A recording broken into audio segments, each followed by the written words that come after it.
I mean, I'm going to let Ronnie tell a little bit about himself in this session here. We really appreciate them. They're also our badge sponsor today, Security Tech. That's the business that Ronnie owns.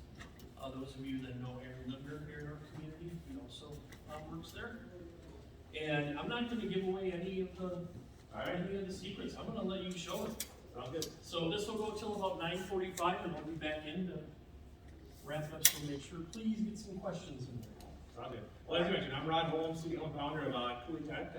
I have a couple books that I've authored back there that anyone here is welcome to have a copy of. I think Aaron here at the end of this will hand out a copy of all that. So just so I get a feel of the room here, how many people are in some form of IT right now at their jobs? All right, how many are in management or run a company or something along those lines? All right, so I'd say 50-50, maybe a little more heavy towards the IT side of it.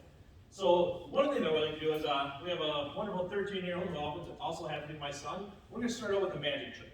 Now the reason we start with a magic trick is that hacking a lot of times feels a lot like magic, right? Everyone has a feeling that I'm secure, I'm protected, but the whole goal behind magic is that, or illusions, is that you trick someone into doing something that they didn't think that they were going to do, right? So Jerry, you want to come on up here and find yourself a volunteer? Yes, please. So be kind now. The first time he's presented in front of a group. That is true. So if somebody would like to come up here, raise your hand. I'll choose one of you. You. Right there. Yes, you. And you get a Wi-Fi speaker as well as a thank you, so we'll grab that. Yeah. So essentially, I'm going to show you a trick today. Normally, this is used to scam people out of their money on the streets. I'm not going to do that to you today. So basically, I'll kind of explain how it works. So we have the ace of spades right here. I'm going to have you hold it just like that. Not too tight because I still need a bit in there. And if we look here, we have the ace of clubs, right? So what I'm going to do is I'm going to switch your card out. So now you have the ace of clubs. Now I'm going to do that. So that was a trick that most magicians do in fast motion, but in slow. So I just did that really fast. Do you think I took your card? No. No. Now normally you would have to person bet money that you don't think that it took your card. So which card is the ace of spades? Ace of spades on top. Flip it over. Nicely done. Thanks for help. So in there, and a lot of us are familiar with magic tricks. We see these types of things happen all the time, right?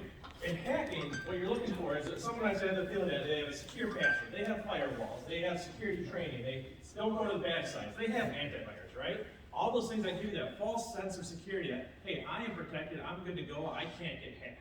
And who here would voluntarily get hacked if they're like, hey, hackers, come on in, ransomware data and stuff like that?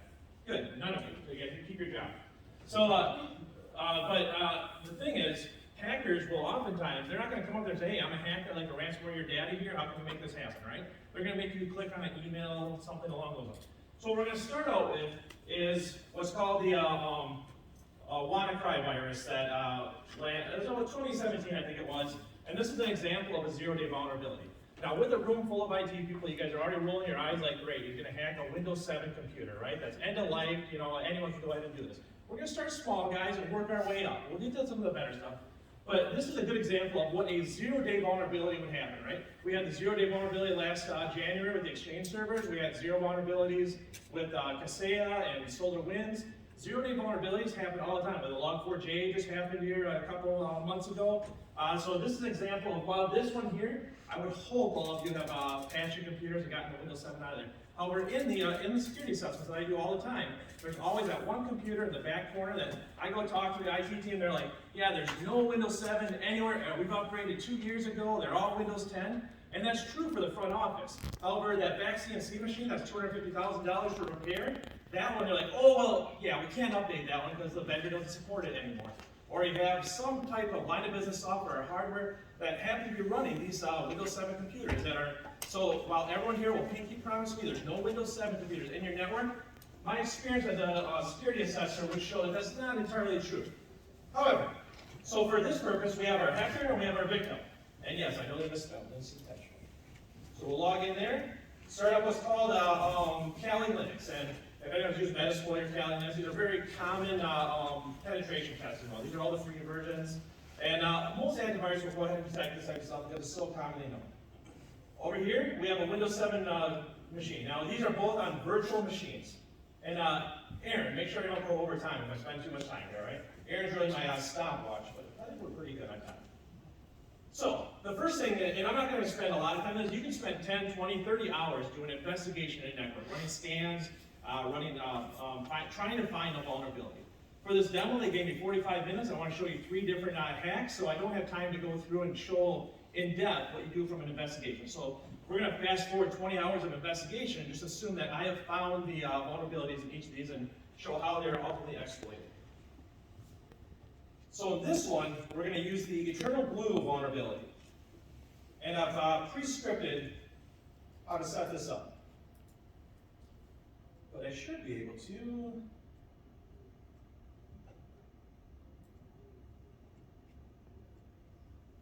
So in here, I'm going to walk you through what my script does, and I'm just going to run the script so that way I don't have to go and type all this stuff in here, and then you guys can watch me mistype items. First thing we're going to use, we ran a scan, we found out this particular network had a Windows 7 computer on it. The Windows 7 computer is susceptible to the Eternal Blue compromise. We go ahead and set the spooler, as most of us are probably familiar with, the print spoolers. I will be exploiting this one here. We set some configurations on the exploits that are needed, like our C drive and stuff like that. So, yeah, the person's demo isn't show you how to set up those demos. So we're just going to close out of here. So this assumes that we have done the investigation, as I mentioned. We know how to penetrate the network, and we found a compromise. So we're going to jump into the compromise as a whole. So if this works as I want it to, we should do MSF.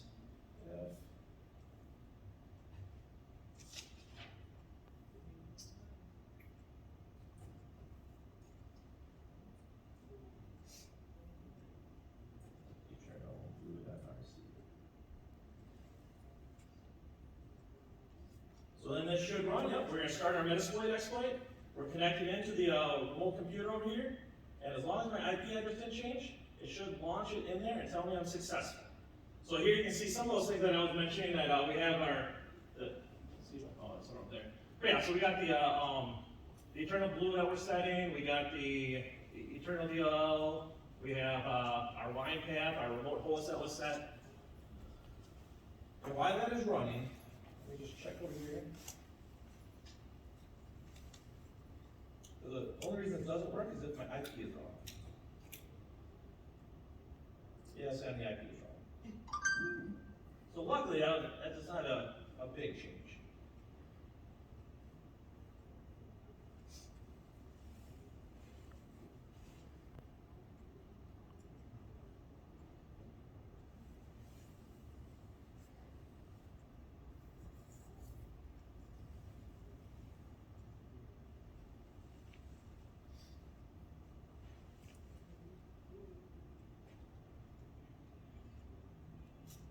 Is that right?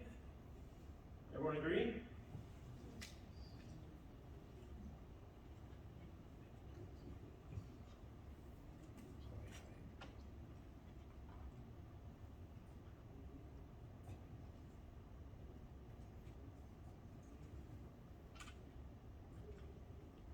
So again, we run our exploit. This time, hopefully with the correct, all right, that's looking a little better. Launching Eternal, sending signal. And I should get a prompt. There we go. So we're in. Now something I want to point out here is we have remote access to the computer. Now I'll start showing you some of the things that I can do. We're going to do some pretty simple stuff of navigate the file structure, create files, delete files. Show you just some real basic items that I can do here. But the most important part is from the end computer, there's no signal that I went and actually got into that computer, right? Nothing popped up on the screen, none of that type of stuff happened. And as a demo, I'll show you a couple times when the screen does change, but for the most part, the end user has no idea that I'm inside that computer as of right now. So one of the first things I like to do is just take a screenshot. So screen share. So let's say the hacker wants to go ahead and see what's inside the screen as a whole. So here I can watch what's inside the screen. Let's full screen this. So if I move this around.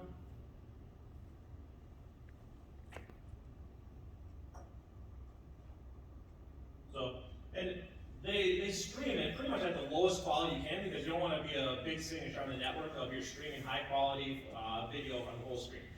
From a penetration perspective, you just want to be able to see what is on the screen. This would be used for, do I want to see, is the user actively working on the computer? So you wouldn't want to go and do a ransomware attack or any type of email exploitation or anything like that if the person is on it. Whereas if you're looking at the screen, you realize it's been idle for 10 minutes and they're at a Word document that has a cursor blinking on it and you're sitting there watching like 5-10 minutes, they haven't done anything, the user's probably walked away from their desk, right? Something else we can do is take a screenshot of this so I can just save it. So let's go Control C. So there it saved it, and if you go look here, you'll see a couple of the other screenshots that I had saved earlier. When we were piloting the demo and doing that. But that's not really all that dangerous, right? I mean, you can see someone's working on it. Let's get a little more powerful here. So now we're going to go to do our console command. Shell, sorry. There we go. So now I have DOS access. Now many in the IT group probably understand DOS. For those that don't understand, command line is how most of the computers used to work in like the 80s and 90s, and it's still an underlying system of a lot of the computers that are out there. You can do as much from a command line, if not more, than you can do from the user interface. But it also allows me to walk around the system, for the most part, invisible. CD. So I can look at my folder, let's go into CD users. I got my victim.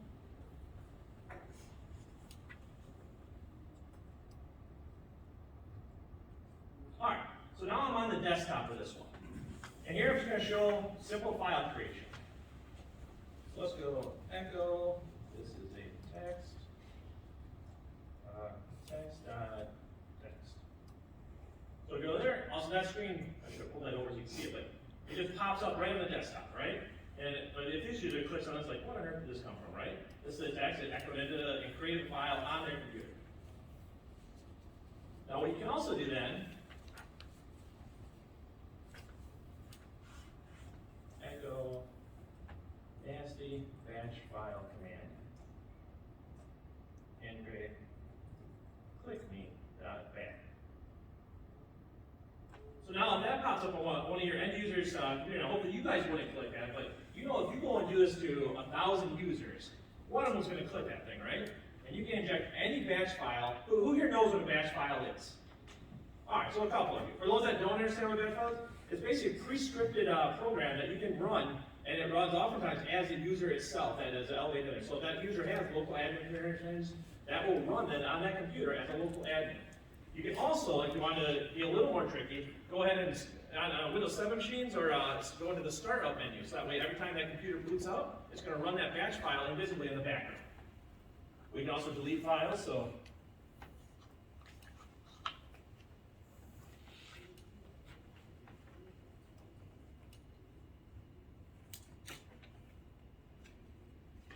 and it's done. So this here again shows this vulnerability here is exactly how the vulnerability that went into the WannaCry virus, and which ransomware millions of computers was exploited. That they were able to get into here, and then from this type of access, run ransomware on the computers that were running on here. Any questions on this exploit before we move on to the next one, which I think Aaron is bringing up? We good, Aaron? We're good. Excellent. Any questions? We got another speaker for anyone that gives one. What if you were to say, tell the computer to delete, C.star.star? It would delete the full hard drive.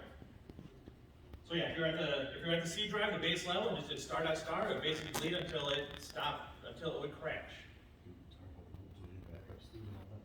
Yeah, so you could use this to go into, let's say you have access to where your backups are stored, go and delete the backups. And from a ransomware perspective, that's a very common method that hackers will use. They'll go and look at a system, find out what access they have. In 2018, the city of Atlanta was ransomware, and the hackers got in through an accountant who had remote access into the system as a whole. So the hackers got there, realized this accountant isn't really a big fish, but they have access to the city of Atlanta. Now that's a big fish, right? They remoted in there, they were in there for about 3 months beforehand, deleted the backup, but not the entire backup, because IT folk would have recognized that. They just deleted the accounting backup, so that way when they go and restore from backups, there wasn't any accounting data with the city of Atlanta that it could restore from. And all their live data was ransomware, right? It's a perfect storm. It's a very common procedure for a client or for ransomware to go ahead and attack the backup, because ransomware is only useful if there's no backup to restore from, right? If you restore from 2 hours ago or 3 hours ago, most of the time people are going to laugh at $50,000 or $100,000 ransomware, right? For the most part. So. You're at the halfway mark. Ish, you know, they said I'd go over. No, they did. I think Phil's in here. So, all right. Any other questions on that before I gotta get moving a little faster? Excellent. So next one we're going to use is a USB. Now, who here has auto run set up on their computers at work or you just plug in a USB and it executes the auto run? No one, good. And no one would raise their hand if they did, right? So this here is a USB, and one of the common attacks back in probably 5 years ago or so, where you'd be able to plug it in, send an auto run, and it'd run it, right? However, if you look at that, that's actually not a USB, right? Now, does it look like a USB drive? Yeah, but this is actually a full computer with an emulated keyboard inside of it, called commonly referred to as a sneaky duck or sitting duck or any of those type of comment. So when I plug this in, the computer doesn't know that or that it isn't a human typing on a keyboard. Now, keyboards are very difficult to implement a true zero trust mentality with, because most of the time the architecture of a keyboard doesn't have any distinct signatures, or you'd have to have only one version, a variant of that keyboard, and never have it, and only trust that one. It's incredibly difficult, almost impossible. So almost any computer you plug this into, it will run the keystrokes that are on side here, regardless of what the settings are for the end user as a whole. So that's what we're going to show here is, so I thought this was ready. Give me 1 second, we got to turn on.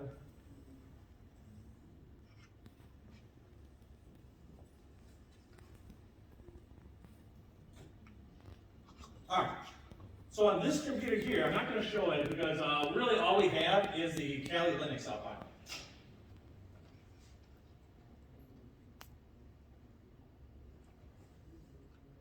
Which is basically a cursor that shows this line right here. So we're actually going to attack the base system of this one. Now this computer, a little nicer, right? Full antivirus up to date, it has firewalls on it, it has the generic kind of protection that you would put on it if you got a computer from Best Buy or something along those lines, right? We're all green check boxes. For the most part, we're feeling good, right? Now, there's a lot of other things that you want on there, but for the most part, this one here is not nearly as easy as a hack target as you have with a Windows 7 computer. Now, the reason we show a Windows 7 computer is you need to show a demo like that, you need zero interaction vulnerabilities, which means that there's no interaction required from the end user. And those type of hacks are very, very rare. Oftentimes, if you're going to exploit something like that, it's either a zero day that just came out, and the hacker would be going and exploiting computers that haven't quite been built, or they are a nation-state hacker that has a war chest of zero-day vulnerabilities that they keep and they haven't released it and no one else knows. And that's the only way you're going to get into a zero-interaction hack. Most other hacks are going to be done through some type of tricking of the end user. So this here, if I plug this computer, this drive in, last other point here before I do this. This here is set up to run much slower. And the reason I have it to run slowly is so you can actually see what's happening.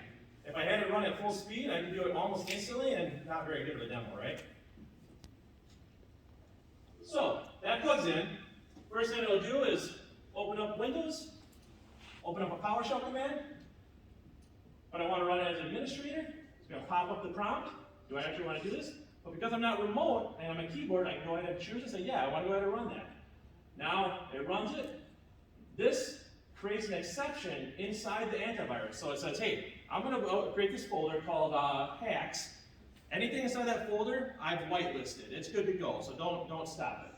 And then it goes and creates downloads our VNC client, and then executes the VNC client. So all that done, by plugging that in. And again, we have about a 1 second, 2 second delay in between each one of those commands. In real life, we plug that in, open up a PowerShell without the UI, so it just runs a PowerShell in the background, and we get a remote VNC client. And if this worked, and it didn't.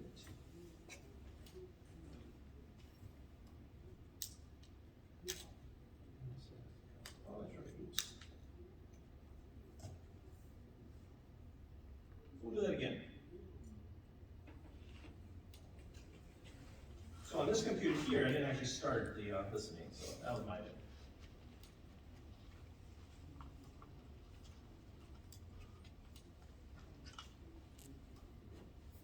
So now you saw what it does on this one. Let's switch this one so you kind of see what's going on over here.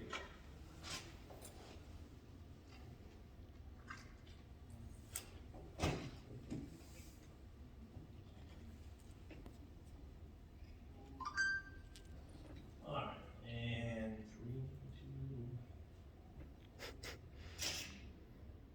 You might have to reselect the HDMI one on the audio link.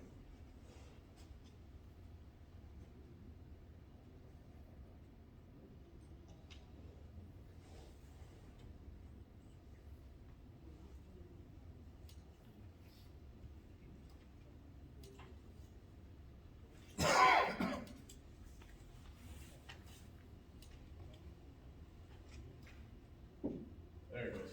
All right, good. All right, so here we have my display set up, and this is on a remote computer, and this is what we need the internet for. That's why I have my lovely daughter there holding that internet, doing excellent, Ezra. So this is sitting here. Now what you'll see on this computer should be 2 little dots, and then it'll open up the DNC connection. So here we're running through it again. It's popping up, it's running now, running the PowerShell, going through and running the PowerShell command, asking do you actually want to do this. Of course, it types yes. Creates the exception in the antivirus. And then we should, in a couple seconds, as long as this works, see 2 little green. There we go. So now this computer here is coming back to us and starting up the session. And so you're going to see a white screen. That's only because our internet limitations. This computer here is getting, I think it was a 1/4 of a megasecond. So that is what it is. But there's a white screen. So, oh yeah, so we're download a little bit. But that's the desktop that's on the other computer. So now I can click around on that computer. I can do everything that I run scripts on it. I have full control of that computer. And all someone did is plug in a USB. Now, how an attack like that would normally be done is like, you take a USB like this, and if I walk up to your IT department and say, plug this in your computer, I would hope most of you would say no, right? Or if I walk up to a receptionist or anyone like that and say, hey, I need you to print this email or print this file, can I go ahead and email this file? Most of them would plug it in and try being helpful and plug that in, right? If I sent this to your sales department and say, hey, here's the specs for the new job I want you to bid for me, right? They're gonna plug this into their computer and run it to try to get it because they want to get that sale, right? So there's a lot of use cases. Or who here's heard of Kevin Mitnick?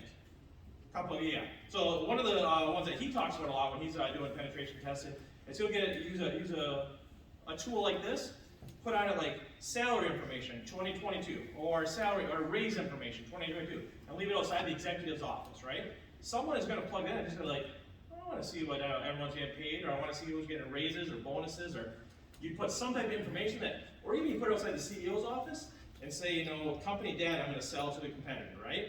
I don't know why anyone would write that, but the CEO's going to look at that and plug it in. And if there's any CEO there, I'm one too. I know that we oftentimes our techs don't like what we like to do. They like to say we do whatever we want, and you know, anyway. So that's how you execute an attack like that. Or we have another one as well.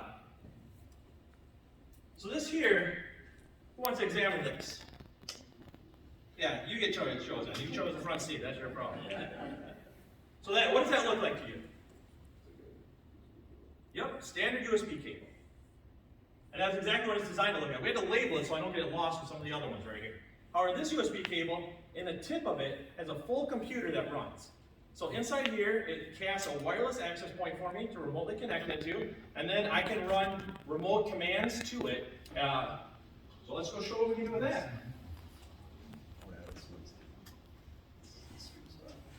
So Aaron, this is where I'd like you to come on up.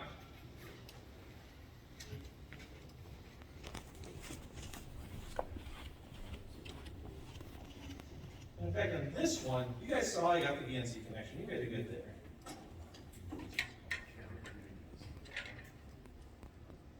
So let's go Control C, cancel that, exit. Actually, I just pull this out and restart the display.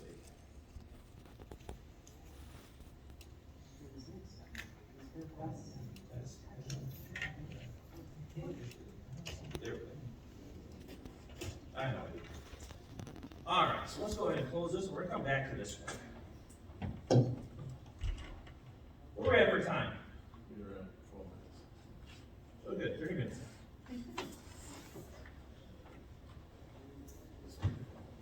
This shouldn't take that long. All right. I'm back. Yeah, we'll leave this in here. We'll see how it goes. All right, so go ahead and on your wireless, bring your phone up here. We want you to connect the wireless. Now, if everyone pulls out their cell phone, and I'm not hacking any of you guys, right? For one, it's illegal for me to do. I can only hack people that have given me consent to do so, and you guys have not given me consent, so I'm not tricking any of you guys, all right? So pull out your phone, and you'll see a new wireless access out there called OMG. So why don't you try connecting to that? Because we want Aaron to actually connect to it. Where are my instructions? Here we go.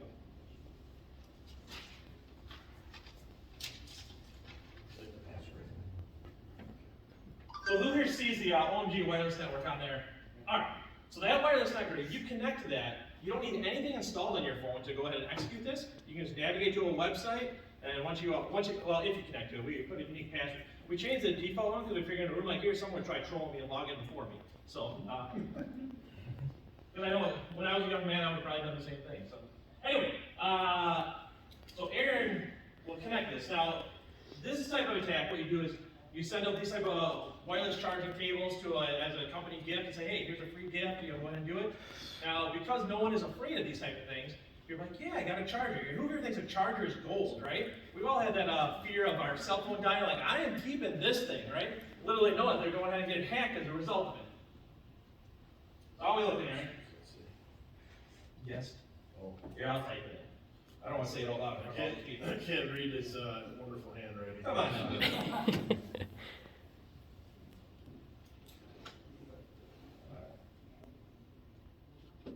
go.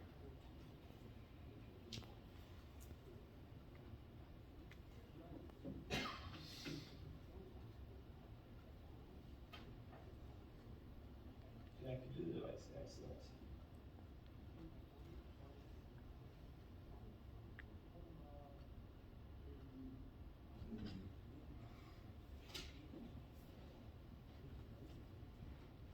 There we go. So now, if I go to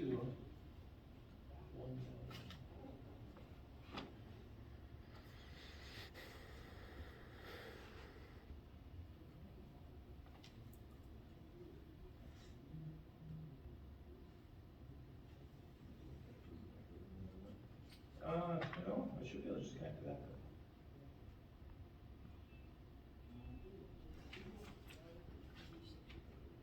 You connect to that.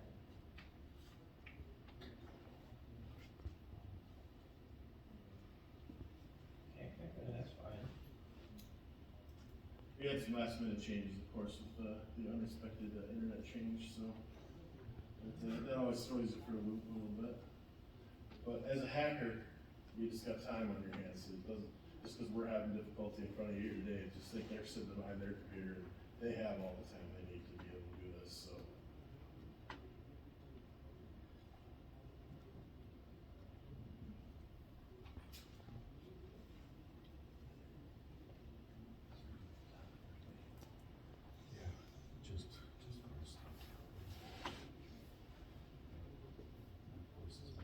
This is what we're going to connect to on your cell phone, on your laptop here.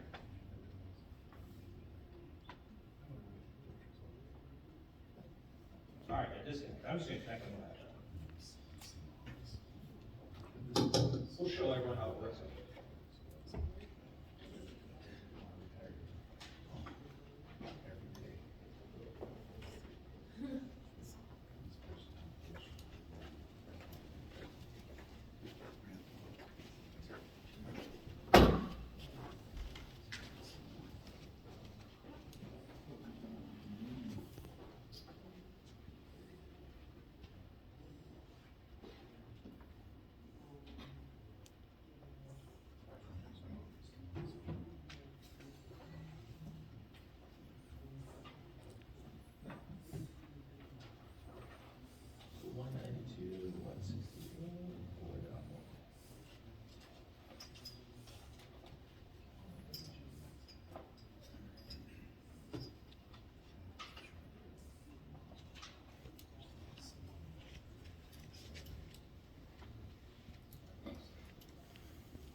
This is the static IP that is hard set to. But is there a DHCP server in that little dongle? There is.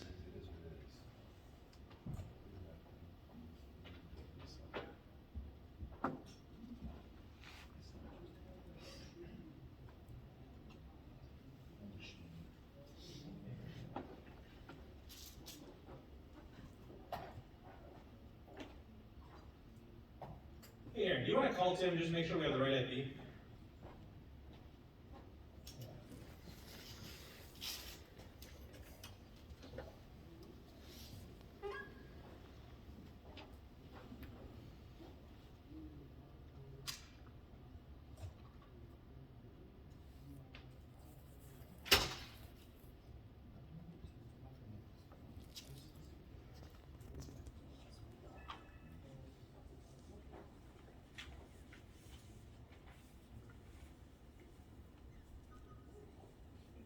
Alright, you got Tim on the phone, Aaron? Did he leave? He's outside now. Alright. HTTP instead of HTTPS? I tried both of those. There we go, there we go. Nicely done. Alright, Thanks. so we continue. I think that'll get you get two of them, give one to your friends. So this here is the web interface that's on the tip of that device. So I'm gonna actually, well, I will. So I'll show you from this side, we'll click payloads, right? So I can have a number of pre-scripted payloads. Now we happen to have the pre-scripted payload for this one right here. And then I'm actually gonna walk this around here. So if you can see what's going on here.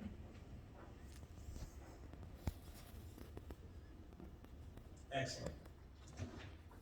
So, we have this computer here. Who wants to be my volunteer? Anyone. All you gotta do is press one button. So everyone saw what that screen was, right? I'm gonna sit right next to you. So here we have this web screen, right? So this would be the hacker sitting out in their car. They're gonna click the run button. Here, just go ahead and click that button. Click run.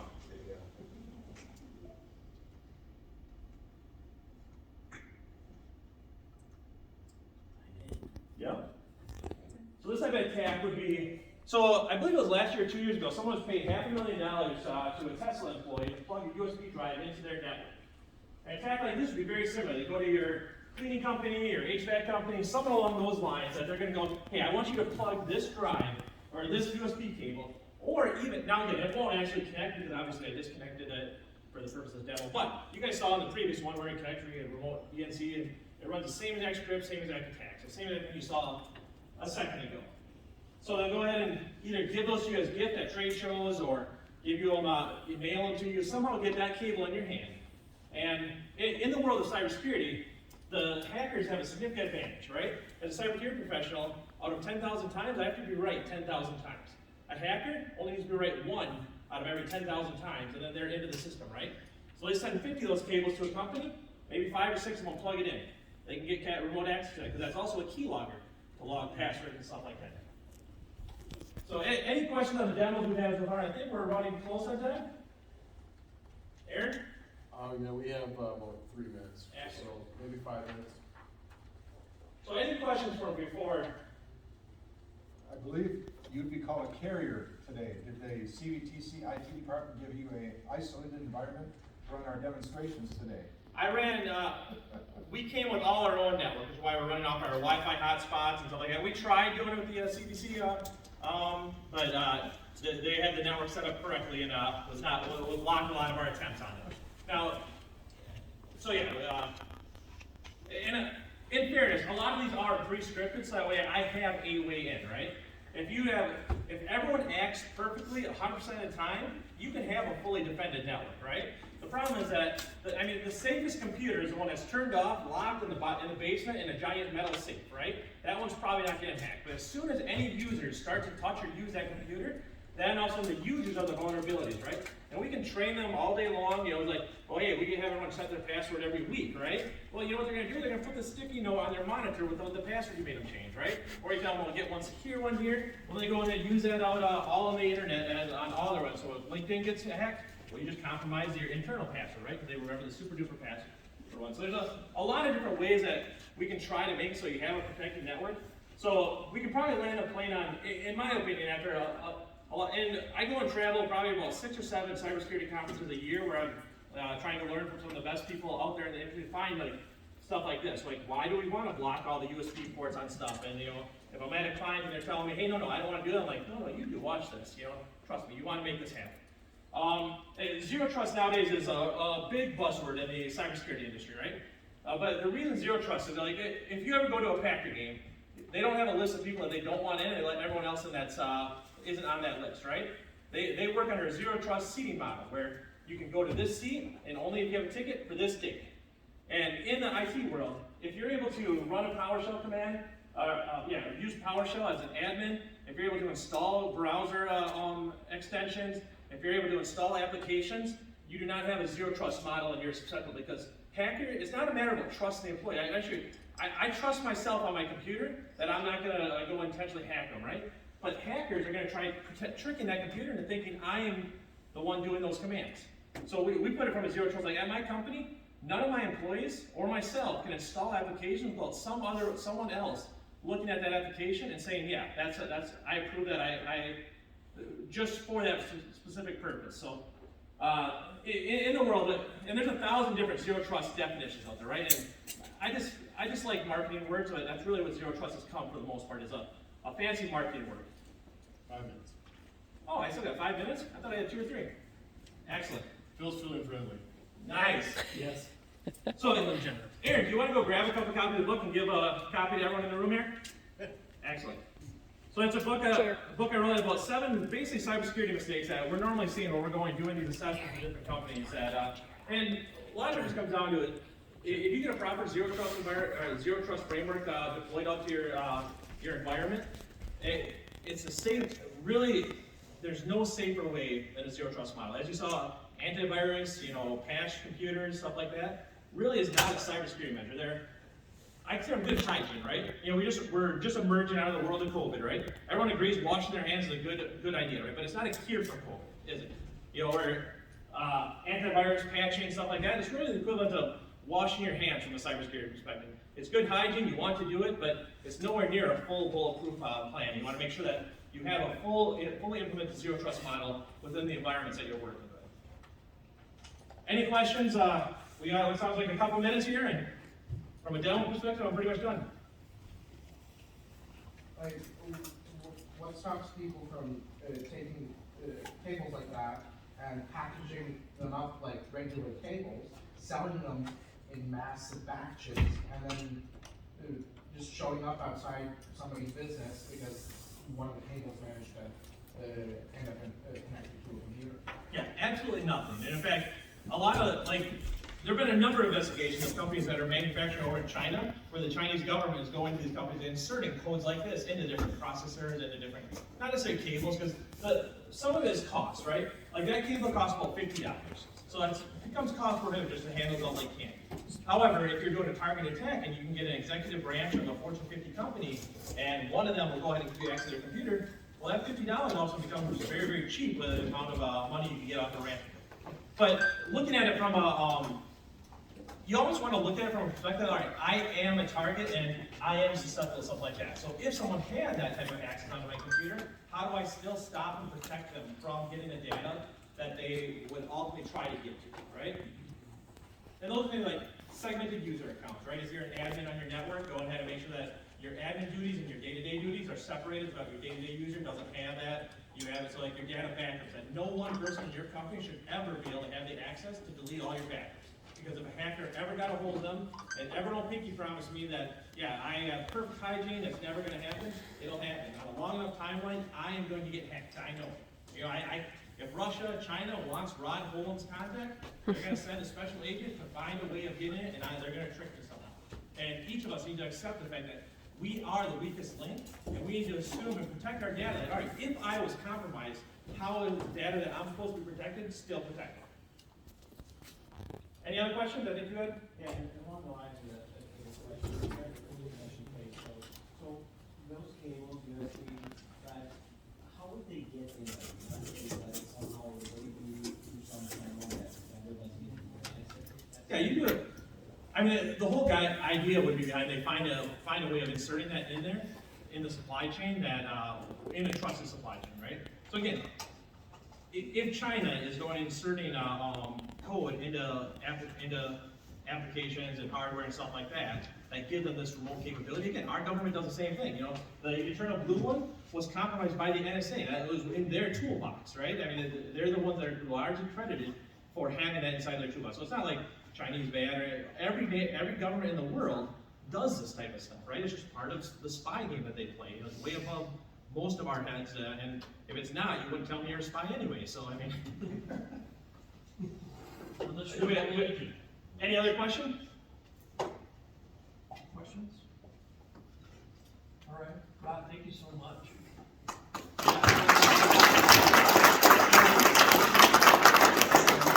I want to mention in the back of your badges, hopefully everybody has one, because this is a security conference, so if you do not have one, you need to tackle the CIA. No.